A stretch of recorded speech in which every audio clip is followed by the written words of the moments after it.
সবকিছু নিয়ে মানে অনেক এক্সাইটেড আছে, মনকে উতলা করে তুলেছে। সেনাবাহিনীর থেকে ফোন দিছিল, র্যাবের থেকে ফোন দিছিল। মায়ের কাছে আমরা শক্তির প্রার্থনা জানাই যাতে পৃথিবী সবসময় অসুরমুক্ত থাকে।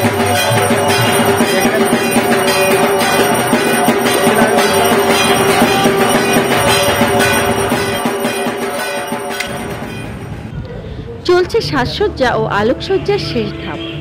রঙিন আলো, প্যান্ডেল আর শোভাময় ব্যানারে মুখরিত হয়ে উঠছে পূজা মণ্ডপগুলো। রাত পোহালেই সনাতন ধর্মাবলম্বীদের সবচেয়ে বড় ধর্মীয় উৎসব শারদীয় দুর্গাপূজা। হিন্দু ধর্মাবলম্বীদের জন্য দুর্গাপূজা অনেক কাঙ্ক্ষিত একটা বিষয়, আর এ সময় আমরা সকলেই একটা পূজার আমেজে মেতে উঠি। প্রতি বছর আমরা এই দিনটার জন্যই অপেক্ষা করে থাকি। তো এবারও প্রতি বছরের ন্যায় আমি আমার বন্ধুবান্ধব, পরিবার পরিস্বজন নিয়ে ঘুরতে এসেছি এখানে, আর অপেক্ষা করছি পূজার।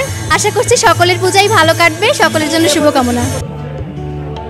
অন্যদিকে দর্শনার্থীদের মধ্যেও বিরাজ করছে উৎসবের উচ্ছ্বাস। পরিবার পরিজন নিয়ে পূজা মণ্ডপে আসার অপেক্ষায় তারাও যেন মুখিয়ে আছেন। জুলাই বিপ্লবের পরে আমাদের দেশের একটা নতুন একটা পথে আমরা এগোচ্ছি। আমরা চাই আমাদের পরিবারই শুধু নয়, আমরা যারা ধর্মবর্ণ নির্বিশেষে সারা দেশটাকে নিয়ে আমরা এই উৎসব পালন করতে চাই।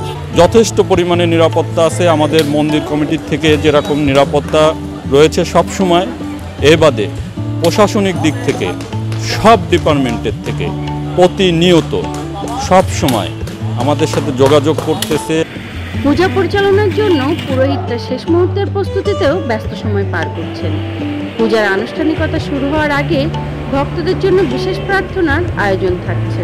ভক্তদের উদ্দেশ্যে আমি বলতে চাই, আপনারা সকলে সমবেতভাবে মায়ের কাছে প্রার্থনা জানাবেন পৃথিবী থেকে যেন এই মহামারী, দুর্যোগ এসব থেকে যেন মা আমাদের মুক্তি দেয়।